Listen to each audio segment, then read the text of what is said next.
يا أهلا وسهلا، إن شاء الله يا رب تكونوا دايما بألف خير. النهاردة الفيديو التاني والأخير من طريقة كون ماري في الترتيب وتنظيف البيت. النهاردة هنتكلم عن الخطوات اللي هي بتعملها في كل جزء بتقرر ترتبه في البيت. مقسمة الفيديو على 10 خطوات. خلينا نبدأ. رقم 1، إن احنا نتبع طريقة كون ماري للترتيب. هي ماري اسمها ماري كوندو، هي مسمية طريقتها كون ماري ميثود. الكون ماري ميثود دي لها 6 نقط أساسية. أول نقطة هي إنك مادام قررتي ترتبي أو تعملي ديكلاترينج لمكان، تخصصي كل الوقت بتاعك لإنك تنتهي من الموضوع ده. ما تعمليش أي حاجة تانية غير لما تكوني متأكدة إنك خلصتي المهمة دي تماما. رقم 2، إنك تتخيلي في دماغك الشكل المثالي لبيتك أو للمكان اللي انتي بترتبيه في البيت، وانتي شكله عايزاه يكون عامل ازاي، عشان ده هيساعدك انك يبقى عندك يعني شكل وفكرة محددة. الدولاب ده مثلا هيكون شكله عامل ازاي، او الأوضة دي شكلها هيكون عامل ازاي بعد ما اخلص. رقم 3 هو الديكلاترينج اللي احنا اتكلمنا عنه، اللي هو هتتخلصي من اي حاجة انتي مش محتاجاها في البيت. رقم 4 الترتيب حسب الفئة ومش حسب المكان. بمعنى ان انا لما عاوز مثلا ارتب الهدوم، هرتب الهدوم اللي في كل البيت، الهدوم اللي في اوضتي، هدوم ولادي، هدوم اخواتي، هدوم بابايا ومامتي، وهكذا. رقم 5 اللي هو هتتبع الخطوات بالترتيب زي ما هي بتقولها عشان تضمني ان كل حاجة هتحصل بكفاءة. رقم 6 ان احنا هنسأل نفسنا اهم سؤال هي بتسأله في الكتاب. كل ما نمسك حاجة هنقول هل هي بتخلينا مبسوطين، هل هي محسسانا بسعادة ان هي موجودة عندنا في البيت، ولا ملهاش لازمة، ولا مش فارقة. والسؤال بالانجليزي دايما بتقوله does it sparks joy. اول ما تلاقي الحاجة دي انتي مبسوطة ان هي موجودة عندك في البيت، يبقى هتخليها. اي حاجة مش حاسة ناحيتها بكده، وفي حاجات بالعكس هتمسكيها هتحسي انك متضايقة اصلا، يبقى ده على طول الوقت اللي انتي هتسيبيها فيه. رقم 2، مش كل الحاجات اللي ماري كوندو بتعملها بتكون يعني كلها بخصوص الترتيب والتنظيم وبس. يعني لها كده حبة حاجات أو طقوس بتعملها دايما لها علاقة شوية بالروحانيات والعواطف شوية. فأحلى حاجة بحبها فيها إن هي أول ما تروح أي بيت بتقعد على ركبتها على أي مكان هي حاسة فيه إنها مرتاحة، وبتقول إن هي بتشكر البيت ده بيخليني بصراحة افتكر دايما ان احنا في حاجات وفي نعم ربنا مديها لنا احنا في معظم الوقت ما بناخدش بالنا منها او بننساها، زي ان يكون عندنا بيت، ان احنا يكون عندنا حاجات بنرتبها. الرفاهية دي مش موجودة عند كل الناس، مش كل الناس عندها بيوت، ومش كل الناس عندها حاجات كتير بتقعد تفرزها وترتبها وتبقى محتاجة ترتيب، وكمان تتبرع بحاجات هي مش محتاجاها. سواء كان البيت صغير أو بيت كبير، في الآخر هو بيت وهو نعمة من عند ربنا، وبيكون أحلى دايما لما بنرتبه وبننظمه مهما كان صغير. لما بجد بعد ما الواحد بيعمل الطريقة دي وبعد ما بيتعلم الطريقة دي، إن هو مبيخليش كركبة، مبيخليش حاجات هو مش عايزها، تبتدي تحسي المكان بقى واسع، وكل ما المكان بيبقى واسع وفاضي اكتر كل ما نفسيتك بترتاح اكتر، وبتبتدي تحسي ان في حاجات كتير ما كانش لها لازم فعلا واخده حيز من المساحه بتاعتك، والمساحه دي حاجه غاليه جدا فلازم نحافظ عليها وما نحطش فيها غير اهم حاجات. حبيت ابتدي الموضوع ده لانك لما هتبتدي تنظمي او ترتبي هتتضايقي وهتحسي ان البيت قاعد، علشان الطريقة بتاعتها شوية بتعتمد انك تكومي الحاجات وكده. فعايزاكوا دايما تفكروا ان اللي انت بتعمليه دلوقتي ده، على الرغم انه مضايقك وانه عملية مرهقة وهتاخد منك كام يوم، لكنها رفاهية. مش كل الناس عندها الرفاهية دي، ولا كل الناس تقدر تعمل اللي انتي بتعمليه ده. عشان كده نحمد ربنا على كل حاجة عندنا، ونبقى ممتنين ان احنا عندنا اوبشن اصلا ان احنا نكون عمالين نرتب، وعندنا هدوم كتير، وعندنا بيت. رقم 3 الترتيب حسب الحجم. احنا في العادي بنرتب الحاجات اللي شبه بعض مع بعض، يعني اللبس بيكون مع بعضه، اللعب بتكون مع بعضها، اي حاجة مع بعضها. لكن كمان ان احنا نرتب الحاجات دي على حسب حجمها حاجة مهمة. زي مثلا اللعب اللي حجمها صغير كل ما تكون لوحدها في بوكس مثلا واللعب الكبيرة لوحدها في بوكس، فهتبتدي تشوفي الصغير وهتبتدي الكبير واضح كمان قدامك، فمفيش حاجة هتضيع ولا في حاجة هتبقي مش شايفاها ومش واخدة بالك منها. نفس الكلام بيحصل في اي حاجة. الجزم مثلا اللي هي الطويلة اللي ليها رقبة مع بعضها، الجزم الصغيرة مع بعضها،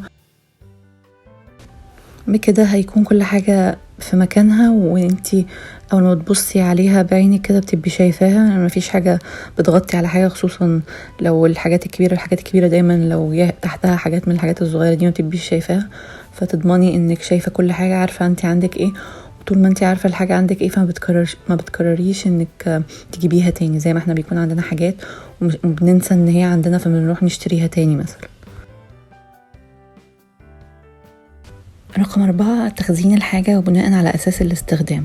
الحاجات اللي انت ما بتستخدميهاش كل يوم خليها دايما فوق قوي لأنك مش عايزاها بصفة يومية.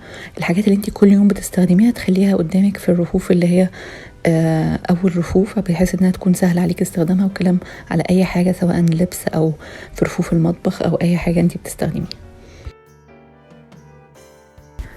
رقم 5 المنظر اللي وانت بترتبي هيضايقك جدا، وتوقعي الأسوأ، بس بعد ما تخلصي الإحساس هيكون مرضي جدا. ده منظر مثلا وانا بنظف المطبخ بطريقتها، فكان كل حاجة بتطلع، فلما كل حاجة بتطلع المنظر قدامك بيبقى يعني مستفز، وبتحسي انك عمرك ما هتخلصي. مش مطالب منك انك تخلصي الحاجة في يوم واحد، دي اول حاجة تكوني حطاها في بالك. خلي عندك كده واقعية للوقت اللي انتي محتاجة تقسمي فيه الحاجة. استحالة كل لبسك اللي انتي هتنزليه ان هو هيخلص في يوم واحد، تبقي عارفة انه هياخد منك وقت، بس بعد ما تخلصي العملية دي هتكوني مرتاحة نفسيا. طريقة التكوين بتاعت الحاجة دي قدامك أول حاجة بتلاقي حاجات انتي ما كنتيش لاقياها قبل كده أو ناسية انها موجودة. تاني حاجة هتعرفي قد ايه الحاجات اللي عندك، الكمية اللي عندك قد ايه، وبتكتشفي أغلب الوقت ان 60% من الحاجات انتي مش محتاجاها أصلا. فتبتدي تعيدي حساباتك بقى بعد كده لما تيجي تشتري، وبتاخدي بالك هي الطريقة كلها كده بتخليكي تغيري تفكيرك حتى في الشراء. تبتدي تسألي نفسك أنا محتاجة الحاجة دي فعلا، ولا هقعد مش هستخدمها، ولا هركنها زي قبل كده. فحياتك في العموم بتختلف بعد الموضوع ده.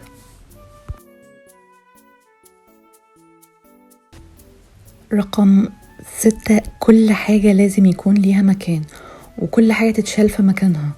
لو لقيتي نفسك في حاجات ملهاش مكان، معنى كان عندك حاجات زيادة انتي مش محتاجاها زي ما قلنا قبل كده.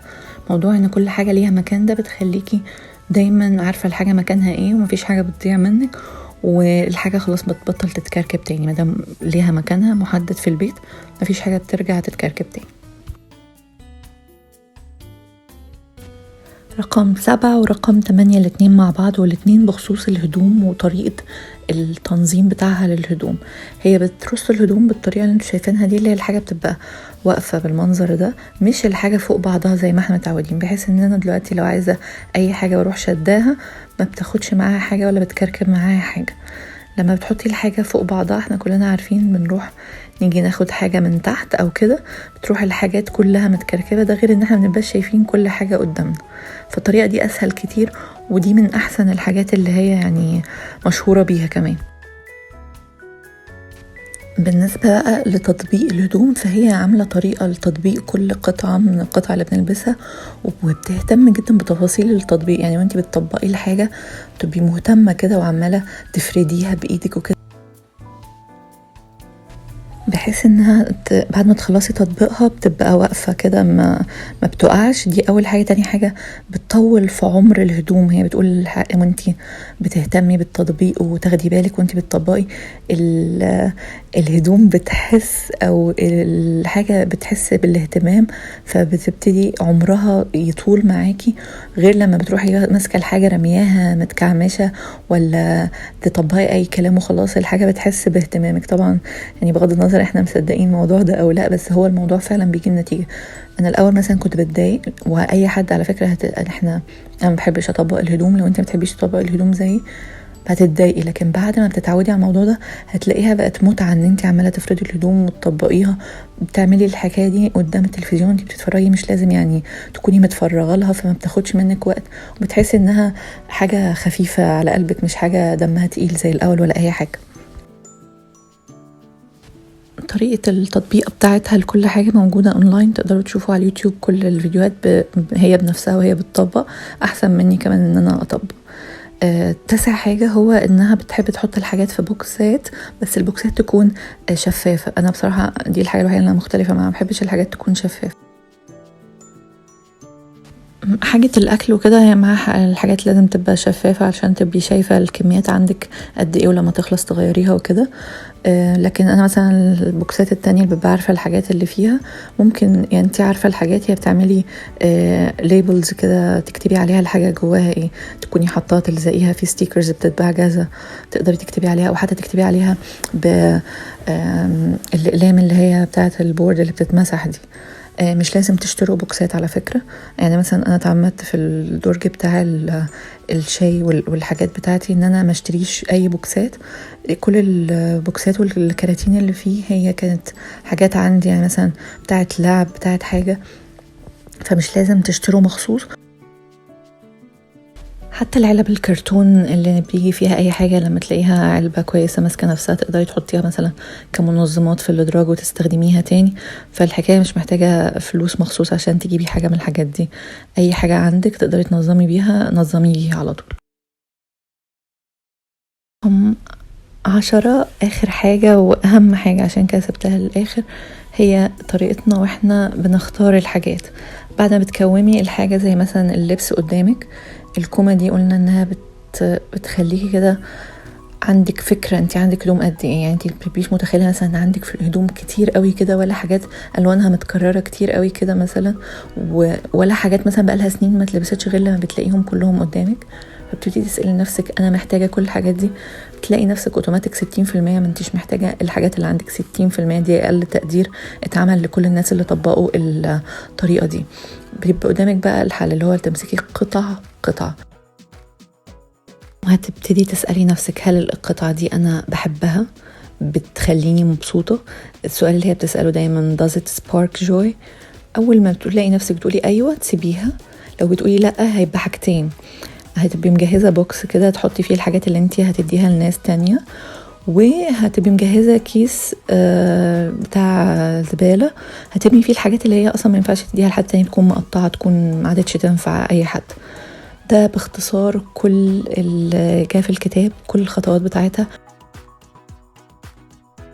يا رب الفيديو بتاع النهاردة يكون عجبكم واستفدتوا منه. متنسوش لايك وسبسكرايب في القناة لو انتم مش عاملين سبسكرايب، واشوفكم على خير الفيديو الجاي ان شاء الله.